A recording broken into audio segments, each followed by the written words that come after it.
अस्सलामुअलैकुम। Tele school के इस एजुकेशन प्रोग्राम में खुशामदीद। ये प्रोग्राम टीवी पर हुकूमत पाकिस्तान और सबक फाउंडेशन की शिराकत से पेश किया जा रहा है। इसके लेसन्स पाकिस्तान के तमाम तालीमी बोर्ड बशमूल कैम्ब्रिज के सिलेबस के मुताबिक तैयार किए गए हैं, जिसमें एजुकेशन कंटेंट सबक फाउंडेशन प्रोवाइड कर रही है। सबक फाउंडेशन की वेबसाइट सबक.pk पर केजी से 12वीं जमात तक वीडियोस और प्रैक्टिस टेस्ट बिल्कुल मुफ्त दस्तयाब हैं। मैथमेटिक्स की लेसन में आज का हमारा टॉपिक है सॉल्यूशन ऑफ ट्रिग्नोमेट्रिक इक्वेशंस। ये फेडरल और पंजाब बोर्ड की फर्स्ट ईयर में चैप्टर 14, सिंध बोर्ड में चैप्टर 13, केपीके और बलूचिस्तान बोर्ड में chapter 12 graph of trigonometric functions का टॉपिक है। इस लेसन में स्टूडेंट्स ट्रिग्नोमेट्रिक इक्वेशंस को ट्रिग्नोमेट्रिक आइडेंटिटीज के जरिए सॉल्व करना सीखेंगे और बाद में इससे रिलेटेड प्रॉब्लम्स को सॉल्व कर सकेंगे।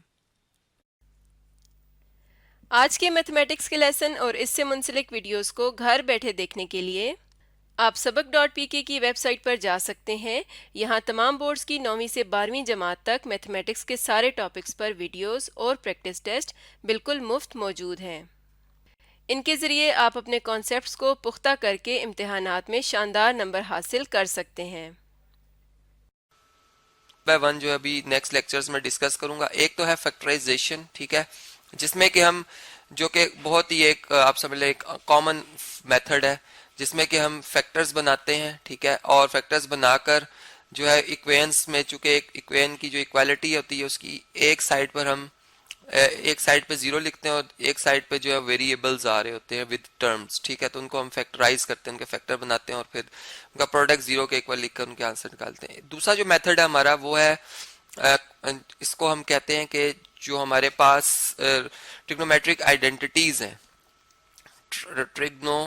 ट्रिग्नोमेट्रिक आइडेंटिटीज को यूज करके। और इसमें चूंकि बाजुकात ऐसे होता है कि हमारी इक्वेशन जो है वो कुछ इस टाइप की आ जाए, जैसे फर्ज करें एक तो साइन थीटा कोसाइन थीटा और अब ये जीरो के इक्वल ना आ रहा हो, ठीक है, ये इक्वल टू -1/2 आ रहा हो। अगर मैं इसको इधर शिफ्ट भी करूं तो इसके फैक्टर भी नहीं बन पा रहे, ठीक है।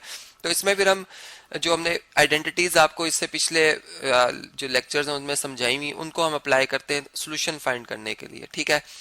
तो ये भी एक वे होता है। और फिर इसमें हम इक्वलेंट, जैसे मैंने भी आपको बताया, इक्वलेंट एक इक्वेशन बनाते हैं और एक वेरिएबल में कोशिश करते हैं कि हमारी इक्वेशन एक वेरिएबल में आ जाए, ठीक है, और इक्वलेंट इक्वेशन बनाकर हम उस इक्वलेंट इक्वेशन से जो एक एक वेरिएबल जिसमें आ रहा होता है उसकी मदद से फिर हम सोल्यूशन फाइंड कर रहे होते हैं, ठीक है।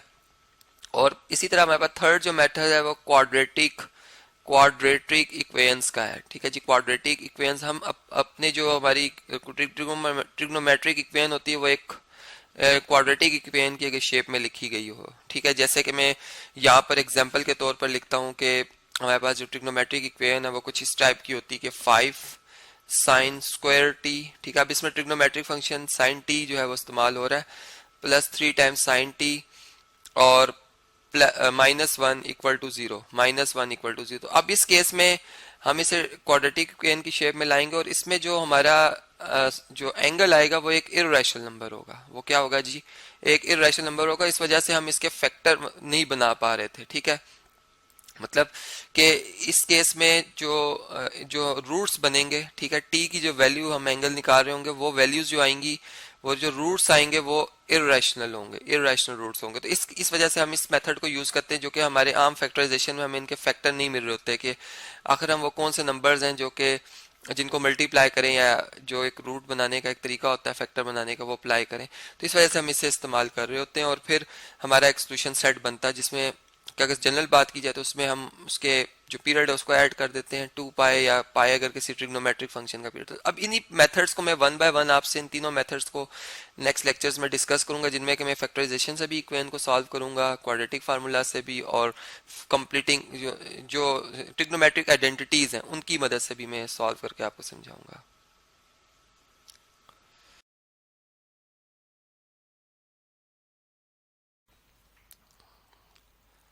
वेलकम स्टूडेंट्स, हम बात करेंगे solution of trigonometric equations bye trigonometric identities. मतलब कि ऐसी इक्वेशन जो के वेरिएबल जो उनमें इन्वॉल्व होता है उनकी तमाम वैल्यूज की ट्रू हो, इसे हम आइडेंटिटीज कहते हैं। और अगर ट्रिग्नोमेट्रिक फंक्शन की वो इक्वेशंस हो तो उन्हें हम ट्रिग्नोमेट्रिक आइडेंटिटीज कहेंगे, ठीक है। अब देखें इसमें हम सॉल्व करें, solve the equations. First part है हमारा sine of theta multiply by cosine of theta, ये इक्वल टू नेगेटिव ऑफ 1/2 है। और सेकंड जो पार्ट है इसमें लिखा हुआ है sine of theta plus cosine of theta, ये इक्वल टू 1 है। ठीक है, हमने इसे सॉल्व करना है। तो देखें पहले पार्ट को सॉल्व करते हैं जी हम। ठीक है, इसको मैं यहाँ से कॉपी कर लेता हूँ और इसके ऊपर हम अब फोकस करते हैं अपना कि ये इसका सोल्यूशन ट्रिग्नोमेट्रिक आइडेंटिटी से कैसे फाइंड कर सकते हैं हम। ठीक है, ये बात हमें पता है जैसे कि अगर sine of theta multiply by cosine of theta जो है इक्वल टू 0 हो, ठीक है, तो ये हम कह सकते हैं कि इधर ये नंबर 0 होगा और ये नंबर 0 होगा। ठीक है, लेकिन जब इनका आंसर एक नॉन जीरो नंबर हो तो तब हम ये नहीं कह सकते, ठीक है, कि कौन सी वैल्यू क्या है। तो इसके लिए अब हम क्या टेक्निक यूज करेंगे, इस 2 को हम इधर शिफ्ट कर लेते हैं।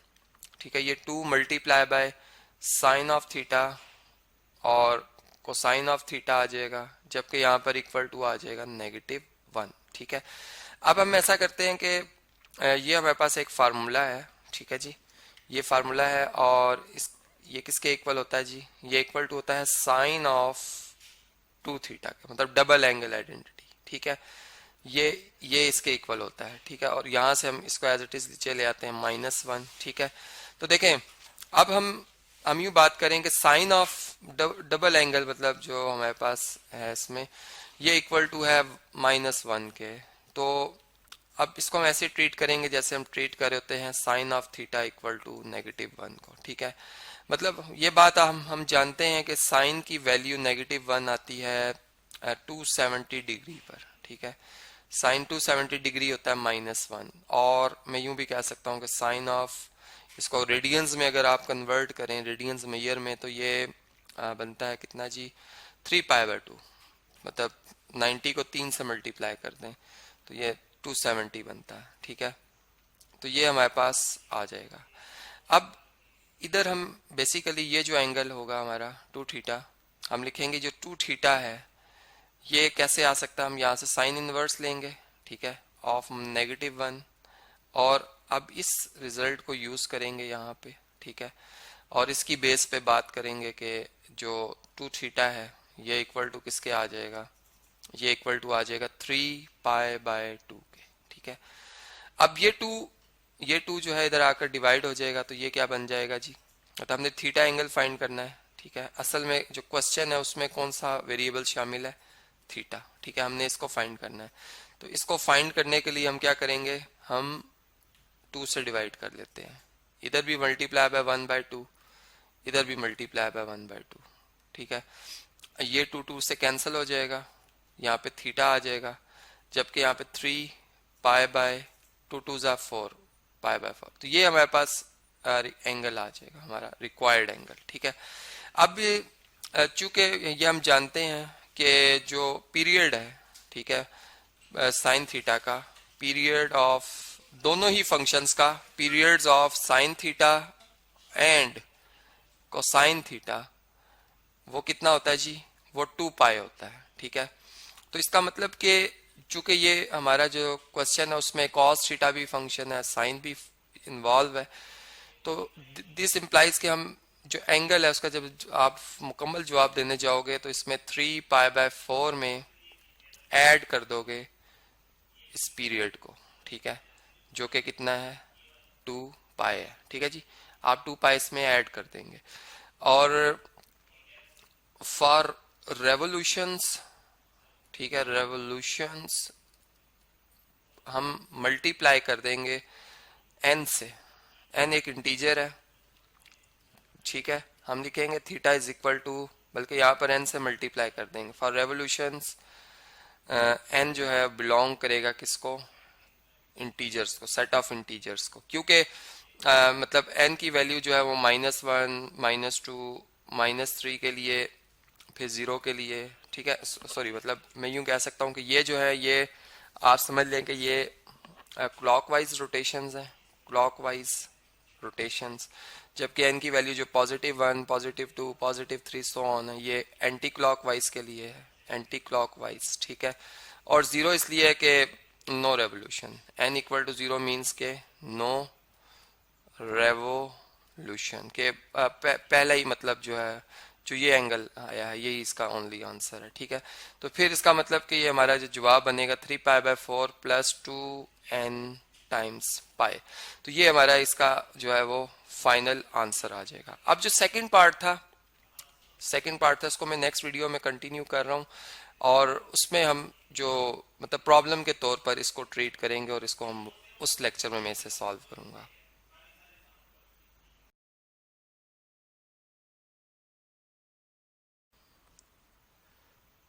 वेलकम स्टूडेंट्स, हम बात करेंगे प्रॉब्लम की जो कि रिलेटेड है solution of trigonometric equations bye trigonometric identities. और हमारा क्वेश्चन है जी, सॉल्व द इक्वेशन जिसमें कि sine of theta plus cosine of theta equal to 1 है। मतलब थीटा एंगल की ऐसी वैल्यू हमने फाइंड करनी है जो कि इस इक्वेशन में दर्ज करने से आंसर 1 आ जाए। वो थीटा जो इस कंडीशन को सेटिस्फाई करेंगे वो हमारे सॉल्यूशन सेट में लिखे जाएंगे। मतलब ये कंडीशनल इक्वेशन है, या सिंपल इसे हम इक्वेशन भी कहते हैं, ट्रिग्नोमेट्रिक इक्वेशन है, ठीक है जी।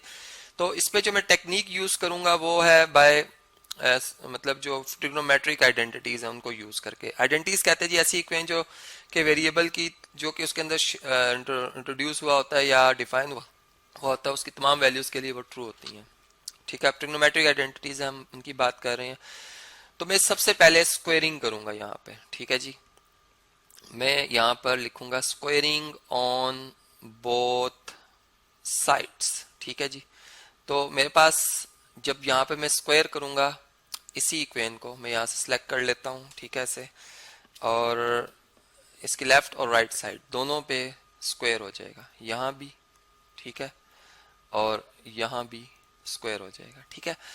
अब इससे नेक्स्ट क्या करेंगे हम, ये फार्मूला ओपन होगा, ठीक है जी, साइन थीटा का स्क्वायर फिर प्लस कॉस थीटा का स्क्वायर, ठीक है जी, प्लस 2 टाइम्स ए बी। तो ए क्या है इसमें, साइन थीटा, ठीक है जी, और बी क्या है इसमें, कोसाइन थीटा, और 1 स्क्वायर 1 के इक्वल है, ठीक है। अब देखें यहां से आप जानते हैं कि sine square theta plus cos square theta ये ट्रिग्नोमेट्रिक आइडेंटिटी है, 1 के इक्वल है। इसकी जगह हम यूं लिख सकते हैं sine square theta plus cosine square theta, इसको मैं एक ब्रैकेट में क्लोज कर देता हूं, और यहाँ पे plus 2 times sign theta cosine theta, ये इक्वल टू किसके आ रहा है जी, 1 के, ठीक है। अब यहाँ पर हम इसकी जगह 0 पुट कर लेंगे, तो ये यहाँ पर आ जाएगा 0, ठीक है, सॉरी 1, ये 1 के इक्वल होता है, 1 के इक्वल होता है, प्लस ये दोनों टर्म्स एज इट इज आ जाएंगे, इसलिए मैं इसको यहाँ से कॉपी करके यहीं पे पेस्ट कर रहा हूँ, ठीक है। अब इसमें हम नेक्स्ट क्या कर सकते हैं, इस 1 को हम दूसरी तरफ शिफ्ट कर लेंगे, ठीक है। मतलब हमारे पास क्या रिजल्ट आएगा, यही हम लिखेंगे, ये जो 1 है ये अब यहाँ से मूव होके यहाँ पर आ गया है, ठीक है, और ये -1 हो गया, यहाँ पे +1 है, इधर आके क्या हो गया, -1 हो गया, सही। अब इसे नेक्स्ट जो है ये देखें 1 1 से कैंसिल हो जाएगा, और हमारे पास 2 times sign theta cosine theta, ये किसके इक्वल आ जाएगा, 0 के इक्वल आ जाएगा। अब अगर हम 2 से दोनों तरफ डिवाइड कर दें तो ये 2 से कैंसिल, ठीक है, और हमारे पास आ जाएगा जी, चले मैं यूं बात करता हूं कि ये 0 डिवाइड बाय 2 इज 0, ठीक है।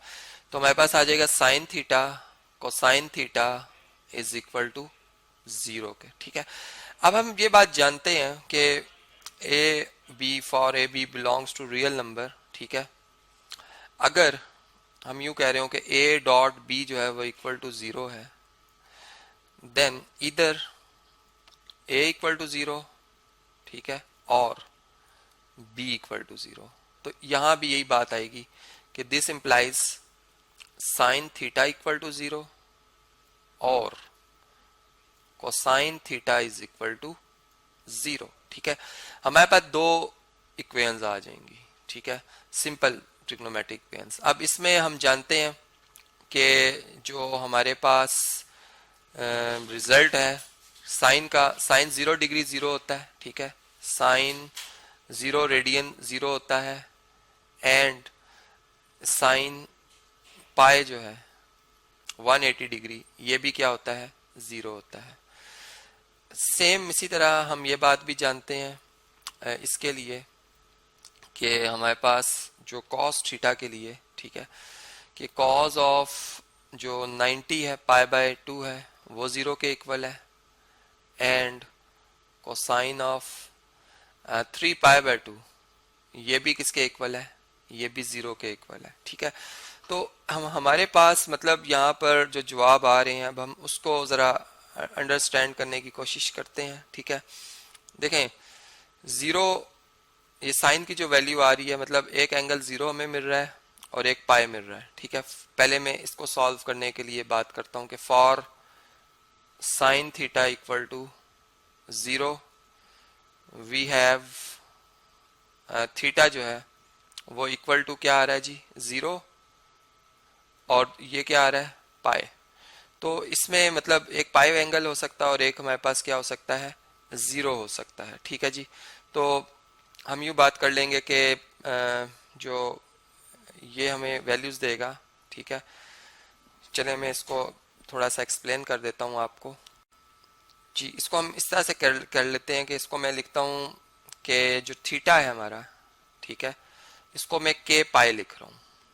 अब के जो है ये बिलोंग कर रहा है सेट ऑफ इंटीजर्स को। ठीक है, मतलब कि आप जब वन पुट करेंगे, सॉरी ज़ीरो पुट करेंगे तो ये ज़ीरो बन जाएगा, मतलब ये ज़ीरो ही आ जाएगा के की वैल्यू जब आप ज़ीरो पुट करेंगे। ठीक है, चले मैं इसको स्क्रीन को दूसरी साइड पे मूव कर रहा हूँ ताकि हम ज़रा इस पे ज़रा ज़्यादा एक्सप्लेन कर सकें इसे। ठीक है, अब देखें इसमें के हम क्या क्या पुट कर सकते हैं, ज़ीरो भी पुट कर सकते हैं, +1 भी, -1 भी, +2 भी, -2 भी। तो ये तमाम मतलब वैल्यूज़ जब हम इसमें पुट करेंगे तो हमें सेम यही आंसर मिलेगा, ज़ीरो। ठीक है, तो देयरफॉर हम यूँ कहेंगे जो हमारे पास थीटा एंगल है इसका जो जवाब आ रहा है, मतलब एक जो पॉसिबल आंसर हो सकता है वो ये आ गया। ठीक है, कि थीटा इज इक्वल टू आ जाएगा के टाइम्स पाई। ठीक है, और हम यूँ लिखेंगे वेयर के जो है वो बिलोंग्स टू इंटीजर्स है। इसको मैं एक ब्लॉक में इनक्लोज्ड कर देता हूँ। सही, अब इससे नेक्स्ट जो है हमारे पास जो रिजल्ट्स आ सकते हैं अब हम उस पर बात करते हैं। ठीक है, अब हम बात करते हैं for cosine theta is equal to zero की। ठीक है जी, मतलब theta is equal to cosine inverse of zero. अभी मैंने आपको बताया कि इसमें हमारे पास जो पॉसिबल एंगल्स बन सकते हैं कॉस के लिए, तो थीटा जो है हमारे पास वो आ सकता है पाई बाय 2। ठीक है, और इसको मैं थीटा 1 कह देता हूँ, इसको थीटा 2 कह देता हूँ, और फिर आ सकता है कितना जी, 3 पाई बाय 2। और फॉर पीरियड्स पुट या एड 2 पाई, चूंकि हम जानते हैं कि कॉस फंक्शन का जो पीरियड है वो क्या है, 2 पाई होता है। ठीक है जी, तो वो यहाँ पर ऐड हो जाएगा 2 पाई और यहाँ भी प्लस हो जाएगा 2 पाई। तो अब ये हमारे पास जो है वो पॉसिबल आंसर्स बन रहे हैं। ठीक है जी, और इसमें फिर हम मल्टीप्लाई बाय के कर देंगे, इधर भी मल्टीप्लाई बाय के कर देंगे ताकि रेवोल्यूशंस आ सकें, where k belongs to set of integers. ठीक है जी, सेट ऑफ इंटीजर्स। तो अब अगर हम इसको चेक करते हैं कि एक्सट्रेनियस रूट तो नहीं कोई, चूंकि हमने स्क्वायर किया था शुरू में, तो एक्सट्रेनियस रूट जो है, एक्सट्रेनियस मतलब ऐसी वैल्यू एंगल की जो कि गिवन इक्वेशन को सेटिस्फाई ना कर रही हो, हमने फाइंड तो की हो लेकिन सेटिस्फाई ना कर रही हो, तो वो एक्सट्रेनियस रूट कहलाती है। अब हम इन्हें चेक करते हैं वन बाय वन। ठीक है, तो मैंने जो चेक किया ये भी सेटिस्फाई करती है, ये भी, मतलब आपकी असाइनमेंट है, लेकिन ये सेटिस्फाई नहीं कर रही। अब इसको हम आपको मैं एक्सप्लेन कर देता हूँ कि क्यों नहीं। ठीक है, सबसे पहले हम गिवन क्वेश्चन यहाँ पे कॉपी करते हैं जी, ये आप देख सकते हैं। अब इसमें हम पुट कर लेते हैं थीटा इज इक्वल टू ये वाली वैल्यू 3 पाई बाय 2 प्लस 2 के पाई। ठीक है जी, तो ये हमें जो आंसर देती है, ये इसका आंसर मतलब 3 पाई बाय 2 पे ये -1 और cos 0 होता है जो कि नॉट इक्वल टू 1 है, फॉल्स है, तो इसलिए ये शामिल नहीं होगा सोल्यूशन में।